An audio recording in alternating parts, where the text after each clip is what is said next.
Hello, Bryson. Hello, McKinley. Hello, Clara. This is Jamie reading for you. Thank you, Mr. Falker, by Patricia Polacco.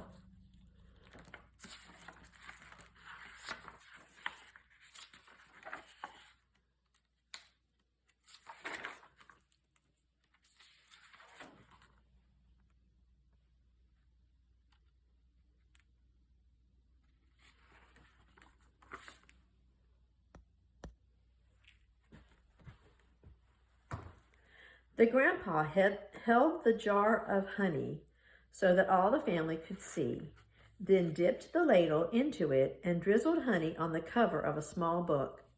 The little girl had just turned 5. "Stand up, little one," he cooed. "I did this for your mother, your uncles, your older brother, and now you." Then he handed the book to her. "Taste." She dipped her fingers into the honey and put it into her mouth. "What is that taste?" the grandma asked. The little girl answered, "Sweet."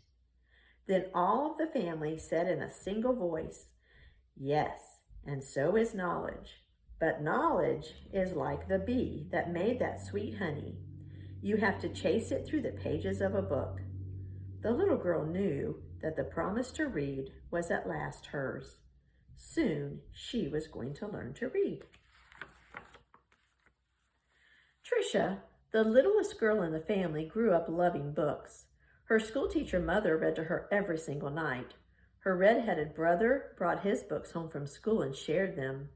And whenever she visited the family farm, her grandfather or grandmother read to her by the stone fireplace. When she turned 5 and went to kindergarten, most of all she hoped to read. Each day she saw the kids in the first grade across the hall reading. And before the year was over, some of the kids in her own class began to read. Not Tricia. Still, she loved being at school because she could draw. The other kids would crowd around her and watch her do her magic with the crayons. "In first grade, you'll learn to read," her brother said. In first grade, Tricia sat in a circle with the other kids.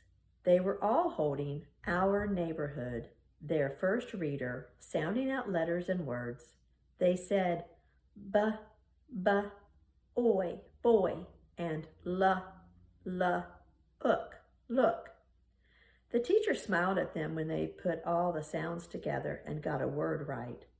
But when Tricia looked at a page, all she saw were wiggling shapes, and when she tried to sound out words, the other kids laughed at her. "Tricia, what are you looking at in that book?"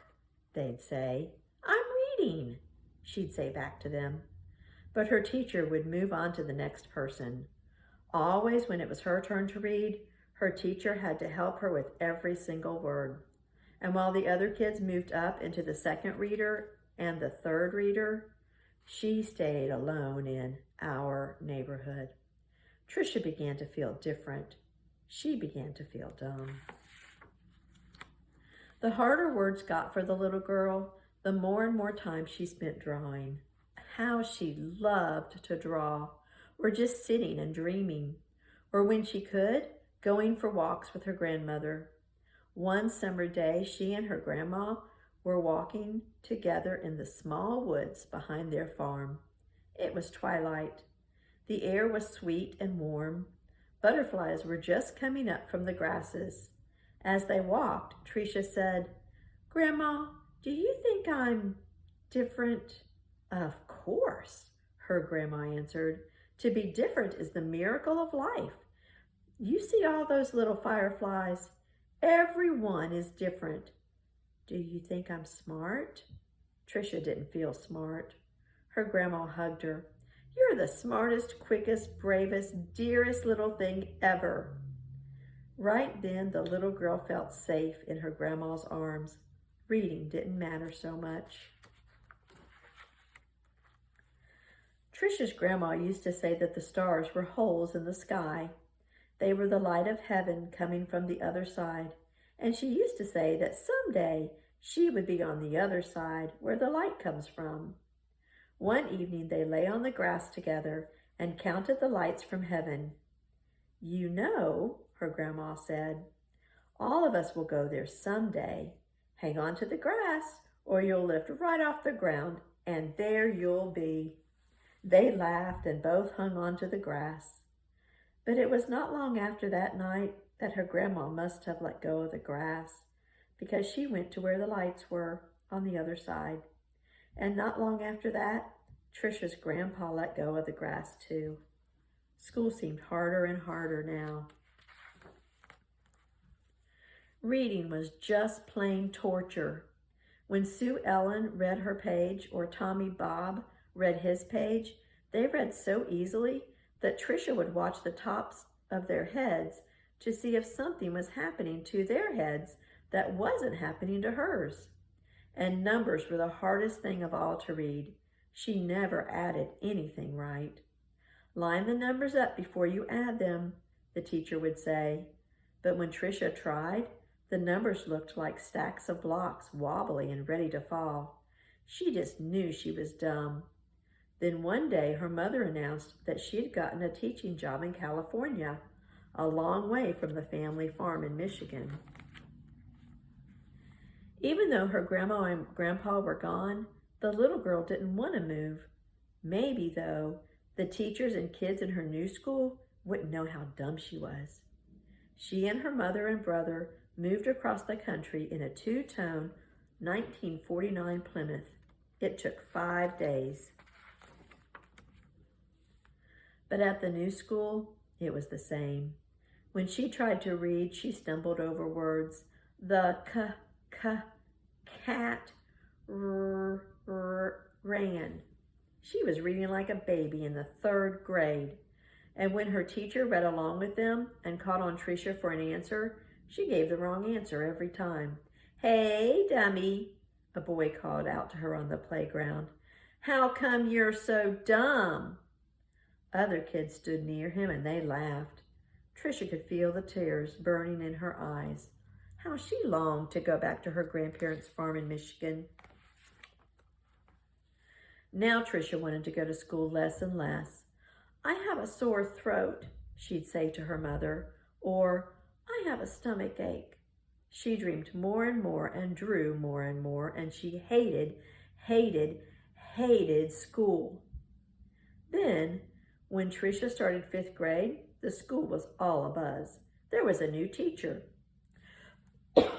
He was tall and elegant. Everyone loved his striped coat and thick gray pants. He wore the neatest clothes. All the usual teachers' pets gathered around him. Stevie Joe and Alice Marie, Davy and Michael Lee. But right from the start, it didn't seem to matter to Mr. Falker which kids were the cutest or the smartest or the best at anything.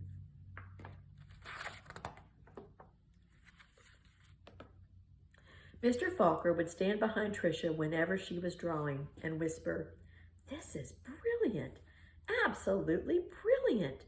Do you know how talented you are?" When he said this, even the kids who teased her would turn around in their seats and look at her drawings. But they still laughed whenever she gave a wrong answer. Then one day, she had to stand up and read, which she hated. She was stumbling through a page in Charlotte's Web, and the page was going all fuzzy when the kids began to laugh out loud. Mr. Falker, in his plaid jacket and his butterfly tie, said, "Stop! Are all of you so perfect that you can look at another person and find fault with her?" That was the last day anyone laughed out loud or made fun of her, all except Eric. He had sat behind Tricia for 2 whole years, but he seemed almost to hate her. Tricia didn't know why. He waited by the door of the classroom for her and pulled her hair. He waited for her on the playground, leaned into her face, and called her Toad. Tricia was afraid to turn any corner for fear Eric would be there. She felt completely alone. The only time she was really happy was when she was around Mr. Falker.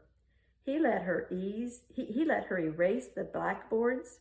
Only the best students got to do that. He patted her on the back whenever she got something right, and he looked hard and mean at any kid who teased her. But the nicer Mr. Falker was to Tricia, the worse Eric treated her. He got all the other kids to wait for her on the playground or in the cafeteria or even in the bathroom, and to jump out and call her stupid or ugly. And Tricia began to believe them. She discovered that she asked to go to the bathroom just before recess. She could hide under the inside stairwell during the free time and not have to go outside at all. In that dark place, she felt completely safe.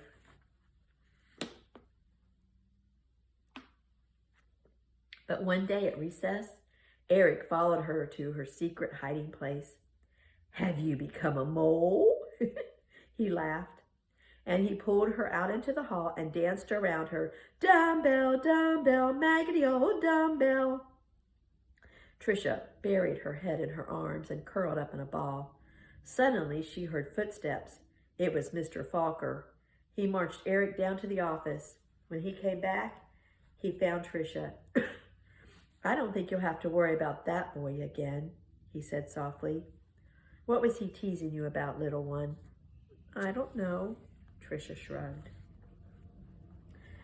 Tricia was sure Mr. Falker believed that she could read. She had learned to memorize what the kid next to her was reading, or she would wait for Mr. Falker to help her with a sentence. Then she'd say the same thing that he did. "Good," he would say. Then one day Mr. Falker asked her to stay after school and help wash the blackboards. He put on music and brought out little sandwiches as they worked and talked. All at once he said, "Let's play a game. I'll shout out letters. You write them on the blackboard with the wet sponge as quickly as you can." "A," he shouted. She wiped a watery A. "8," he shouted. She made a watery 8. 14, 3, D, M, Q, he shouted out. He shouted out many, many letters and numbers. Then he walked up behind her, and together they looked at the board. It was a watery mess. Tricia knew that none of the letters or numbers looked like they should. She threw the sponge down and tried to run.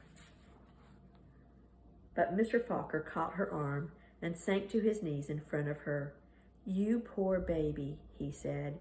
"You think you're dumb, don't you? How awful for you to be so lonely and afraid." She sobbed. "But little one, don't you understand? You don't see letters or numbers the way other people do, and you've gotten through school all this time and fooled many, many good teachers." He smiled at her.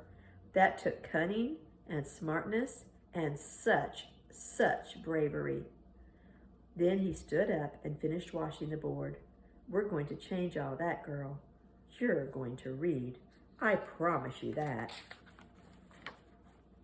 Now, almost every day after school, she met with Mr. Falker and Miss Plessy, a reading teacher. They did a lot of things she didn't even understand. At first, she made circles in sand, and then big sponge circles on the blackboard, going from left to right, left to right. Another day, they flicked letters on a screen, and Tricia shouted them out loud. Still other days, she worked with wooden blocks and built words. Letters, letters, letters. Words, words, words. Always sounding them out, and that felt good. But though she'd read words, she hadn't read a whole sentence, and deep down, she still felt dumb. And then one spring day, had it been 3 months or 4 months since they had started, Mr. Falker put a book in front of her. She'd never seen it before. He picked a paragraph in the middle of a page and pointed at it. Almost as if it were magic, or as if light poured into her brain, the words and sentences started to take shape on the page as they never had before. She marched them off to... Slowly she read a sentence, then another and another, and finally she had read a paragraph, and she understood the whole thing. She didn't notice that Mr. Falker and Miss Plessy had tears in their eyes. That night, Tricia ran home without stopping to catch her breath. She bounded up the front steps, threw open her front door, and ran through the dining room to the kitchen. She climbed up on the cupboard and grabbed a jar of honey.